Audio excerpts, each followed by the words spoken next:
We continue now at the top of Daf Mem Aleph Amid Beis in Meseches Sotah. This is Sotah Daf 41b. The Gemara says the reason why the pasuk says by Hakel Bevo Chol Yisrael, when all of Klal Yisrael comes, it's in order to teach us me'aschalta demoed, at the time when you're supposed to do the mitzvah of Hakel, when the king is supposed to read from the Sefer Torah, is from the beginning of the holiday. And the Gemara continues at the two dots. The Mishnah said V'chazan HaKnesses nodal Sefer Torah v'nos no l'Rosh HaKnesses. The Chazan HaKnesses takes the Sefer Torah and he gives it to the Rosh HaKnesses, etc. And the Gemara says, as it said earlier, Shamat mina cholken kavod l'Talmud b'makom Rav. Do we see from our Mishnah that you're allowed to give kavod to the Talmud even when the Rav is there? Here the Chazan HaKnesses is giving it to the Rosh HaKnesses, even though there are people present who are greater than the Rosh HaKnesses. And the Gemara answers as it answered earlier. Amar Abaya says, Kula mishum kavodo de melech. All of this is done in order to show honor to the king, because the king is the final one to receive it, showing that he is at the highest level of kavod. And the Gemara continues at the two dots. The Mishnah said, V'hamelech omed u'mekavel v'korei yoshev. The king stands up and he receives the Sefer Torah and he reads from it sitting down. Agribas hamelech amad v'kibel v'kara omed. Agribas hamelech, he stood up and received the Sefer Torah and he read from it while he was standing. And the Gemara says, Omed mechlal de yoshev. It says he stands up, that implies that he was sitting down. V'yomar mar, but didn't the master say, Ein yeshiva ba'azara ela l'malchei beis David bilvad. There's no sitting down in the Azara except for the kings from the house of David HaMelech. Shenemar, as the pasuk says, Vayavo HaMelech David vayeshev lifnei Hashem vayomer. It says that David HaMelech sat down. And the Gemara answers, Kedamar Rav Chisda, it's like Rav Chisda said in another context, Be'ezras Nashim. We're not talking about in the Azar, we're talking about in the Ezras Nashim, in the women's courtyard, Hachanami Be'ezras Nashim. So to over here, we're talking in the women's courtyard. And the Gemara continues at the two dots, V'shivchu Chachamim. It says that the Chachamim praised him, and the Gemara says, Shivchu Mechlal D'Shaper Ravid. They praised him for standing up. That sounds like he did the right thing. Amar Rav Ashi, but didn't Rav Ashi say, Afilu Laman Damar Nasi Shemachal Al Kevodo Kevodo Machal? Even according to the one who says that if a Nasi, he forgives the respect that is generally accorded to him, so he's allowed to forgive it, he's allowed to forego that respect. Melech Shemachal Al Kevodo, but if a Melech is Mochel on his kavod, Ein Kevodo Machal, so the kavod is not Machal. He's not able to forego on the kavod that is supposed to be accorded to him. Shenemar, like it says, Som Tasim Alecha Melech Shetei Maso Alecha. It says, Som Tasim Alecha Melech, place upon yourself a king, and we understand that his fear has to be upon you. So a king is not allowed to be mochel on his kavod. So why did the Chachamim praise him in this situation? And the Gemara answers, mitzvah shani. Here we're talking about the mitzvah of Hakel, and when you're talking about a mitzvah, it's different when it's in the context of a mitzvah. So a king is allowed to be mochel on his kavod, and that's why over here the Chachamim praised Agrippas because he was mochel on his kavod. And the Gemara continues at the two dots. The Mishnah said that when Agrippas reached the part of the parsha which says that you can't have a non-Jew as a king, he started to cry, and the people comforted him, and they said, "You're our brother." And the Gemara says, Tana Mishmeid Rabbi Nassan, it was taught in the name of Rabbi Nassan. Ba'usasha, at that moment, Neschayvu Sona Yisrael Koloya, the enemies of Israel, that's a euphemism for the Jewish people, they were chayiv destruction. She'echnifu lo Agrippas, because they flattered Agrippas, and they should not have been flattering him. Amr Rabbi Shimon ben Chalafta, Rabbi Shimon ben Chalafta says, Miyom Shagavar Agropa Shal Chanufa, from the time that the power of flattery, when it prevailed, Nisavsu v'niskalkalu hamaisim, so the deeds, they became corrupted. A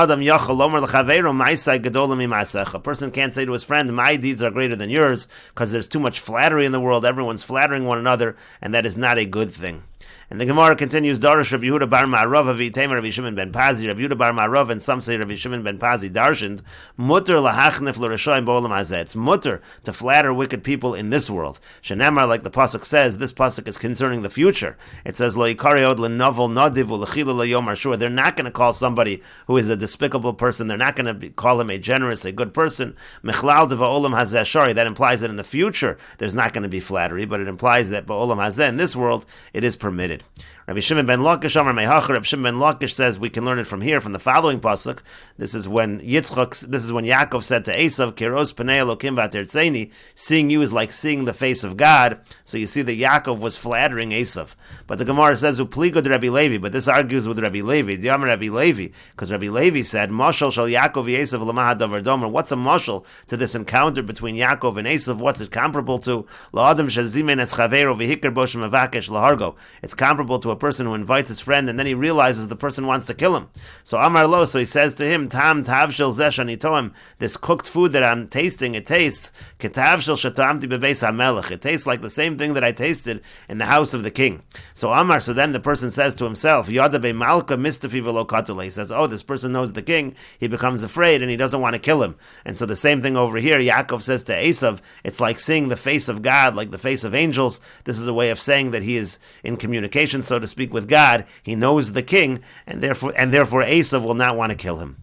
And the Gemara continues, Amar Belazar says, Kol adam sheyesh bo chanufa mevi afli olam. Anybody who has within him flattery, he brings anger to the world. Shenemar, like it says, V'chanfe lev yasimu af. It talks again about chanifa, about flattery, and it talks about the anger.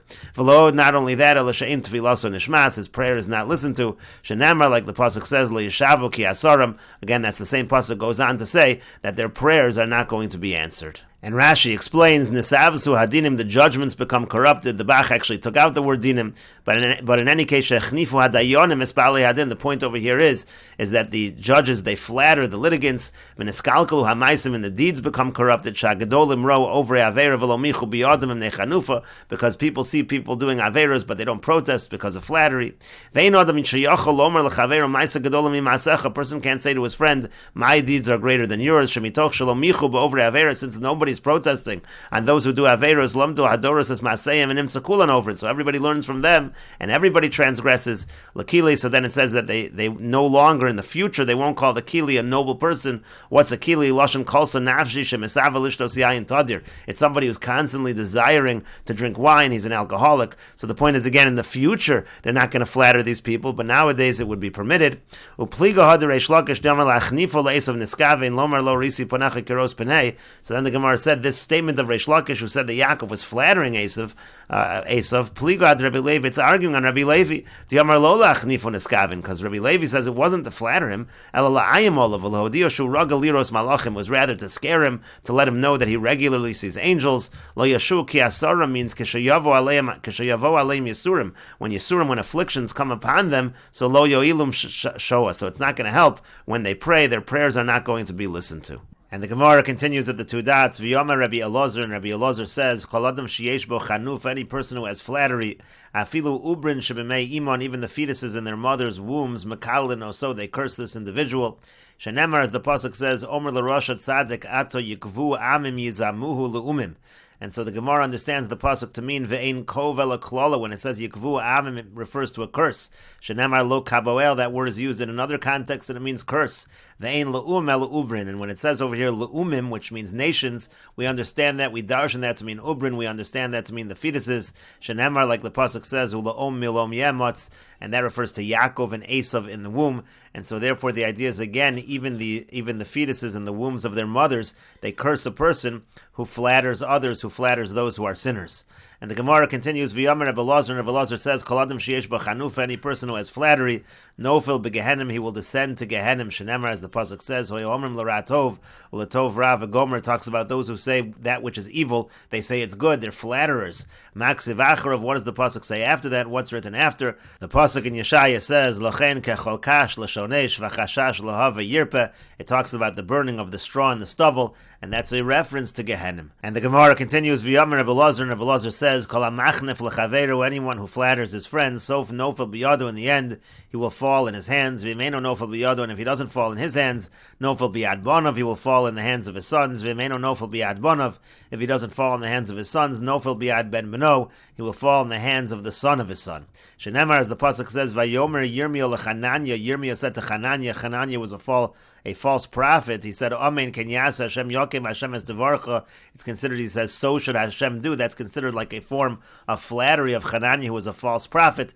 And it goes on to talk about the fact that Yirmiyah was taken by the grandson of Chananya. And Rashi explains, Vayomer Yirmiyah l'Chananya Hanavi, Yirmiyah said to Chananya Hanavi, Shamar Nevuas Sheker, because Chananya said a false prophecy.